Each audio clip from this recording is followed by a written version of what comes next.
One का combination जब जब शनि के साथ मतलब 8 नंबर के साथ बना है तो थोड़ी सी फाइट ज्यादा लगती है।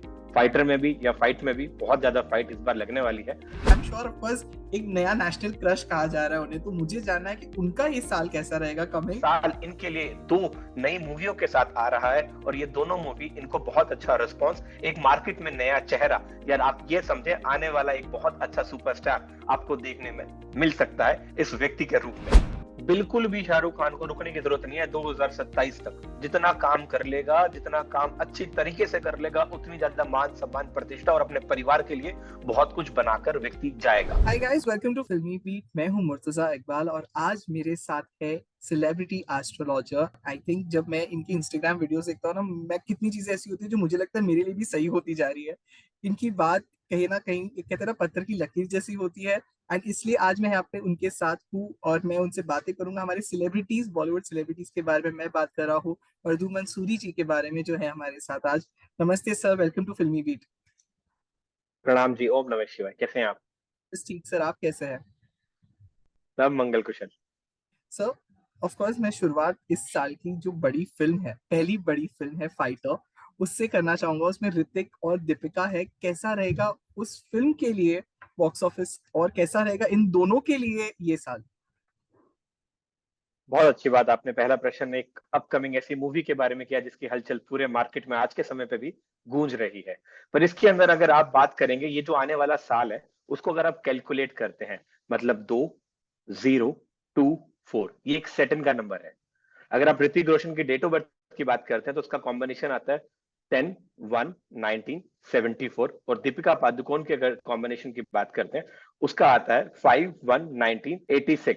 अगर इन दोनों का हम कॉम्बिनेशन देखते हैं, जो उनका जो रूलिंग प्लैनेट है, अगर हम ऋतिक रोशन की बात करेंगे उसका रूलिंग बनकर आएगा, अगर हम उसका बेसिक नंबर बात करेंगे तो that will B one. One का कॉम्बिनेशन जब जब शनि के साथ मतलब 8 नंबर के साथ बना है तो थोड़ी सी फाइट ज्यादा लगती है। फाइटर में भी या फाइट में भी बहुत ज्यादा फाइट इस बार लगने वाली है। क्योंकि आप अगर दीपिका पादुकोण की बात करते हैं, उनकी इसी समय पे एक दूसरी पिक्चर आई थी जिसका नाम था पठान, जो लॉन्च हुई थी 25/10/2023 को, जिसके अंदर एक दिन पहले ही जो हम लोग सेलिब्रेशन करते हैं उससे एक दिन पहले ही ये मूवी आई थी और बहुत ज्यादा हिट गई थी। अगर आप उससे इस मूवी को अगर आप कंपेयर करने वाले हैं, क्या ये उतना रिकॉर्ड बना पाएगी, क्या उतना सस्टेन रह पाएगी, तो थोड़ा सा उनके फैंस के लिए हम ये कहना चाहेंगे कि उतने अच्छे बेटर रिजल्ट पर ये कॉम्बिनेशन नहीं दिखता है। अगर इसका न्यूमरोलॉजिकली आप कॉम्बिनेशन की बात करते हैं कि ऐसा क्यों नहीं दिखता है या उसमें किस चीज पर कमी है, अगर अब तक या आने वाले समय तक जो प्रमोशन में भी अगर उन चीजों को सुधार लिया जाए तो क्या उसकी हिट होने के चांसेस बढ़ते हैं? जी हाँ, बिल्कुल बढ़ते हैं। तो उसमें क्या कलर कंट्रास्ट का ध्यान आपको रखना है, जो ये सेलिब्रिटीज की मैं बात करने वाला हूं, जिसका नाम ऋतिक रोशन है और एक दूसरा दीपिका पादुकोण। बड़े ध्यान से इसको आप सुन लीजिएगा। जो मैंने आपको कॉम्बिनेशन बताया, इस कॉम्बिनेशन के अंदर जब हम कैलकुलेट करते हैं 2019 के अंदर दो मूवी उनकी हिट हुई थी। मतलब वो जो उनका रूलिंग पीरियड था वो कहीं ना कहीं सूर्य के कॉम्बिनेशन में चल रहा था, जो कि उनका रूलिंग प्लेनेट 10 नंबर है, मतलब एक नंबर है। जिस भी व्यक्ति का जन्म 1 तारीख को, 10 तारीख को या 19 तारीख को होता है, उसको जो गवर्न करता है वो सूर्य गवर्न करता है। इस कॉम्बिनेशन से इसका मतलब 2019 और 2020 का जो समय था उनके लिए बहुत ज्यादा ब्राइट फेस का था। आप सभी जानते हैं सुपर 13 ने मार्केट के अंदर इतनी ज्यादा हलचल करी थी, आपको उस मूवी को देखने पे मजबूर कर दिया गया था कि आप देखो। और कहीं स्टेट्स में तो उसको ऐसे कर दिया गया था कि टैक्स फ्री कर दिया गया था, भाई जरूर देखो। और बहुत अच्छा था क्योंकि वो कॉन्सेप्ट भी बहुत अच्छा था। दूसरा बात करते हैं वोर। वोर एक एक्शन फाइटिंग मूवी थी जो कि बहुत ज्यादा आउटस्टैंडिंग परफॉर्मेंस के साथ आई थी। उन मूवी के कंपैरिजन में अगर हम इस मूवी की बात करते हैं तो कहीं ना कहीं हमें थोड़ा सा इसमें डीलेनेस या उतना ज्यादा अच्छा एप्रिसिएशन या उतना ज्यादा अच्छा हमें पैसे के पॉइंट ऑफ व्यू से फाइनेंशियल गेन नहीं दिखता है। उतना ज्यादा प्यार लोगों का शायद तक इसमें थोड़ा कम मिलने वाला है। अगर इस चीज को बैलेंस करने वाले हैं, क्योंकि इस बार का जो रूलिंग है वो सेटन के साथ है और ऋतिक रोशन का जो डेट ऑफ बर्थ है वो कहीं ना कहीं बर्थ चार्ट के अंदर एक नंबर से रिप्रेजेंट करता है, that is called basic number. तो बेसिक नंबर का जब जब कॉम्बिनेशन बनता है और उनका जो डेस्टिनी नंबर का कॉम्बिनेशन बनता है वो 8 है। बड़े ध्यान से सुनिएगा। और आने वाला साल भी 8 नंबर का है। तो मैंने आपको बताया कि इस मूवी के अंदर आपका पहला प्रश्न है कि ये हिट जाएगी या नहीं। तो मैंने आपको बोला जितनी पठान हिट गई थी उसको क्रॉस करने में बहुत ज्यादा चैलेंजेस आने वाले हैं, परंतु ये मूवी बहुत ज्यादा लोगों के दिलों में छाने वाली है। इसका एक कॉन्सेप्ट बहुत ज्यादा नया रहने वाला है और लोगों को बहुत ज्यादा पसंद आने वाला है। जो पहले मैंने आपको बात बताया, एक नंबर कभी भी शनि का दोस्त नहीं होता। एक नंबर सूर्य को रिप्रेजेंट करता है और 8 नंबर सैटर्न मतलब शनि से गवर्न किया जाता है। और बाप और बेटे कभी कॉम्बिनेशन में दोस्त नहीं माने गए। इसलिए इस मूवी के अंदर प्रमोशंस होने के अंदर या मार्केटिंग करते समय पे हर्डल्स काफी इस समय पे दिख भी रहे होंगे, परंतु इस मूवी का अगर एग्जीक्यूशन देखा जाएगा, एग्जीक्यूशन बहुत अच्छा मार्केट के अंदर आएगा। और आप बात कर लो दीपिका पादुकोण की, उनका जो रूलिंग नंबर है, जो गवर्न नंबर आता है, वो कहीं ना कहीं टोटल जो उनका डेस्टिनी नंबर है वो 30 है, मतलब 3 नंबर है, दैट इज अ 3। वो रूल करता है जुपिटर को, मतलब विजडम को रिप्रेजेंट करता है। एक बड़ी, बहुत बड़ी खूबसूरत चीज होते हुए देखने वाला, दृश्य भाव रखने वाला व्यक्ति, that is a Deepika Padukone. सारी चीजों को देखने के बाद, सोचने समझने के बाद किसी चीज में एंट्री करने वाला व्यक्ति, that is called Deepika Padukone. तो वो, उसकी मूवी बहुत ज्यादा हिट होने वाली है, बहुत अच्छे रिजल्ट मिलने वाले हैं। जैसे पठान को रिजल्ट मिला था, उसके बराबर का रिजल्ट देखने को मिलने वाला है, पर उससे थोड़ा सा कम आप इस बार देख पाएंगे। क्योंकि उसका रीजन ये है, क्योंकि जब पठान मूवी आई थी उसका कॉम्बिनेशन 2022 के अकॉर्डिंगली किया गया था। सर आई थिंक अभी आपने भी सुना होगा, एनिमल मूवी आई है, उसकी जो एक्ट्रेस है तृप्ति दिमरी, वो एक लोगों के बीच में एक अचानक से एक नया चेहरा आ गया। वो बहुत पहले पिक्चरें कर चुकी है, पर अब लोग उन्हें बहुत पसंद करने लगे हैं। तो I am sure of course एक नया नेशनल क्रश कहा जा रहा है उन्हें। तो मुझे जानना है कि उनका ये साल कैसा रहेगा कमिंग, क्योंकि उनकी दो फिल्में आ रही है, एक विकी कौशल के साथ है, दूसरी राजकुमार राव के साथ है। तो कैसा रहने वाला है उनका साल, अगर हम इस तृप्ति की बात करें तो? राजकुमार राव के साथ से शुरुआत करते हैं। उन्होंने वैसे भी अपना न्यूमरोलॉजी के लिए जो नेम एक्सेस कर रखा है, उसके अंदर कहीं ना कहीं वीनस बहुत ज्यादा डोनेट करता है। और जहां पे इस एक्ट्रेस की बात करी जाती है, इनका जो नेम कैलकुलेशन होता है, जिसके अंदर TRIP, TII के नाम से आता है, और DIMRI से होता है। तो ये पूरे का कॉम्बिनेशन कहीं ना कहीं वीनस को रिप्रेजेंट करता है। और वीनस कहीं ना कहीं लाइफ में लग्जरी, कंफर्ट, अबंडेंस को रिप्रेजेंट करता है। तो ये साल इनके लिए दो नई मूवियों के साथ आ रहा है, और ये दोनों मूवी इनको बहुत अच्छा रिस्पॉन्स, एक मार्केट में नया चेहरा, या आप ये समझे आने वाला एक बहुत अच्छा सुपरस्टार आपको देखने में मिल सकता है इस व्यक्ति के रूप में।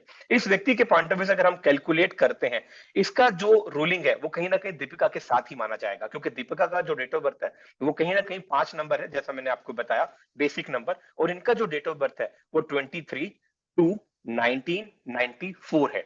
अगर आप कॉम्बिनेशन को देखते हैं, a person with beauty and a brain, ये बहुत अच्छा कॉम्बिनेशन है।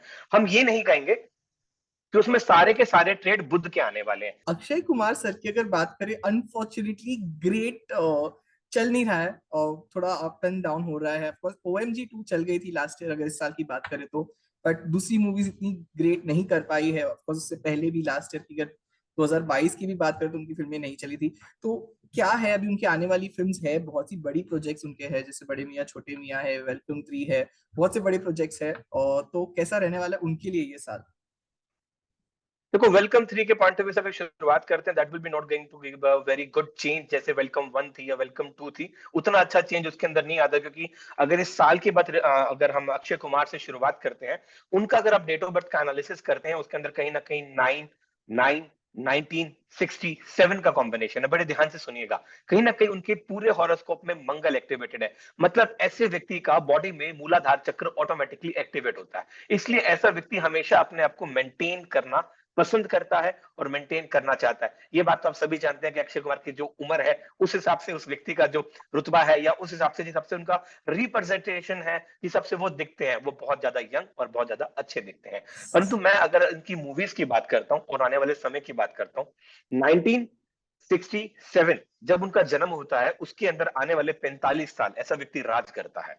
इसका व्यक्ति ऐसा व्यक्ति ये तो नहीं है कि person born with a silver spoon, ये कॉम्बिनेशन इस पे अप्लाई नहीं होता। ऐसा व्यक्ति खुद गड्ढा खोदता है, खुद उसमें पानी भरता है, और खुद अपनी जिंदगी को गुजारने की कोशिश करता है, और जिंदगी भर मेहनत करके एक इतने खूबसूरत मुकाम पर पहुंच जाता है, जहां पर उसका सिर्फ दो चीजों का ध्यान रखना है। पहली चीज कि ऐसा व्यक्ति कहीं ना कहीं सरकार से जुड़कर काम करता है। आपने देखा होगा अक्षय कुमार के बहुत सारे प्रोजेक्ट गवर्नमेंट से जुड़कर आते रहते हैं। दो प्रकार के चेहरे होते हैं, जो हमेशा गवर्नमेंट के साथ जुड़कर काम करते हैं, या जो पर्सनली काम करते हैं। अक्षय कुमार 9 नंबर से रूल करते हैं, 9 नंबर मंगल का कारक माना गया है। ऐसा व्यक्ति सेनापति का मतलब काफी चीजों को रिप्रेजेंट करने वाला ब्रांड एम्बेसडर कहलाता है। तो आपको पता है कि वो कितनी चीजों के गवर्नमेंट के साथ जुड़कर भी ब्रांड एम्बेसडर का उन्होंने काम किया है। जहां पे उनकी बात मूवी से रिलेटेड आती है, कहीं ना कहीं उनको 2021 के बाद से एक आधी मूवी का हिट मिलता है, परंतु जब उनका चंद्रमा एक्टिवेट हो जाता है जो कि 2022 के अंदर आता है, 2022 से लेकर 2024 के बीच का जो कॉम्बिनेशन है, उसके अंदर उतना ज्यादा उनको नेम फेम नहीं मिला, या उतना ज्यादा उनका कॉम्बिनेशन उतना ज्यादा स्ट्रॉन्ग नहीं रहा। जो अभी रिसेंटली मूवी आई OMG 2, उसके पॉइंट ऑफ व्यू से भी अगर आप जो उसका एक बहुत अच्छा कॉम्बिनेशन देखना चाहें, कहीं ना कहीं वो चंद्रमा का ही कारक था। उसके अंदर जो उन्होंने रोल किया था वो भगवान शिव का ही रोल किया था। इसलिए उस मूवी के अंदर आप पॉजिटिविटी बहुत ज्यादा एक अलग आयाम में, ना कि उस व्यक्ति को एक अक्षय कुमार देख करके कोई व्यक्ति उस पिक्चर को देख रहा था, वो तो उस व्यक्ति का रूप था, पर उसके अंदर जो एक बहुत अच्छी आकृति बनाई गई, that is a Lord Shiva. तो भगवान शिव की पूर्ण रूप से ऐसे व्यक्ति को कृपा भी मिलती है। ऐसा व्यक्ति जितनी भगवान शिव की पूजा करता है, बार बार ऐसे व्यक्ति जितना शिवलिंग को पूजता है, उतना ज्यादा इस व्यक्ति के जीवन में मान सम्मान प्रतिष्ठा बढ़ता है। अब आने वाले जो उनके नए प्रोजेक्ट्स है, जो कि रिसेंटली आई थी मिशन रानीगंज। राजीगंज, राजीगंज जो एक रानीगंज। मिशन राजीगंज मूवी आई थी, वो अवार्ड तो बहुत सारे लेके गई। अब वो अजय कपूर ने उसको प्रोड्यूस किया था, बहुत अच्छी फिल्म उन्होंने बनाई थी, और सब लोग इसको मानते हैं न्यूमरोलॉजिकल पॉइंट ऑफ व्यू, परंतु कहीं ना कहीं उसके अंदर एक लैक ऑफ एक क्या रहा, उसके अंदर जो उनका रूलिंग गवर्न चल रहा था उस समय पे राहु एक्टिवेटेड था। गोचर में जब राहु एक्टिवेट होता है, और अक्टूबर जो अभी रिसेंटली अक्टूबर गया, 15 अक्टूबर के बाद शनि ग्रहण लगा और 29 अक्टूबर के बाद चंद्र ग्रहण लगा, तो ये भी कॉम्बिनेशन एक 400 450 साल के बाद बना था, जिसकी वजह से आपने देखा होगा 15 अक्टूबर के बाद से काफी लोगों को रात को सोने में बेचैनी, anxiety, depression, over thinking, insomnia का फैक्टर ऑटोमेटिकली बढ़ जाता है, या रात को नींद आनी कम हो जाती है। जब भी ग्रहण लगता है, उसी समय के या उसी के आसपास कहीं ना कहीं पानी में हलचल होती है, या अर्थक्वेक आने के सिम्टम्स बहुत ज्यादा बढ़ जाते हैं। ऐसे व्यक्ति को इस समय पे दो चीजों का ध्यान रखना चाहिए। अगर ये वीडियो उन तक पहुंचती है तो उनको दो चीजों का विशेष रूप से ध्यान रखना है। पहली बात, ऐसे व्यक्ति को काले नीले रंग के कपड़े बिल्कुल नहीं पहनने। आने वाले 1 डेढ़ साल तक अगर ऐसा व्यक्ति काले नीले रंग के इनरवेयर आउटरवेयर जितना ज्यादा अवॉइड करेगा, आप उस व्यक्ति की लाइफ में उतनी ज्यादा पॉजिटिविटी बढ़ते हुए देख पाएंगे, और उस व्यक्ति को बहुत अच्छी लाइफ में सक्सेस होने में रिजल्ट आएंगे। गुस्से पे कंट्रोल करना चाहिए, क्योंकि मंगल कहीं ना कहीं अंगारक योग भी बनाता है।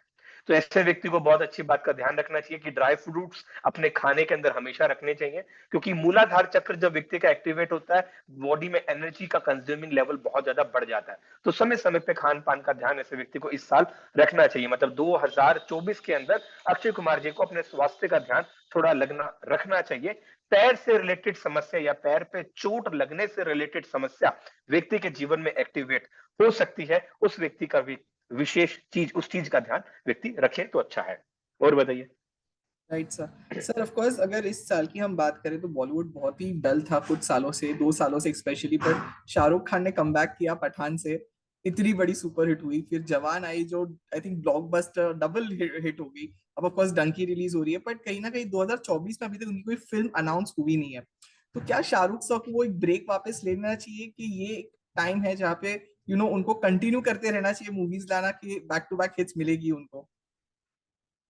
बिल्कुल भी शाहरुख खान को रुकने की जरूरत नहीं है। 2027 तक जितना काम कर लेगा, जितना काम अच्छी तरीके से कर लेगा, उतनी ज्यादा मान सम्मान प्रतिष्ठा और अपने परिवार के लिए बहुत कुछ बनाकर व्यक्ति जाएगा। उसका कारण क्या है? 2027 तक पढ़े, उसको एनालिसिस करिए। अगर आप एनालिसिस करते हैं, पहली हिट मूवी अगर अभी रिसेंटली जब शुरू होती है तो है रईस।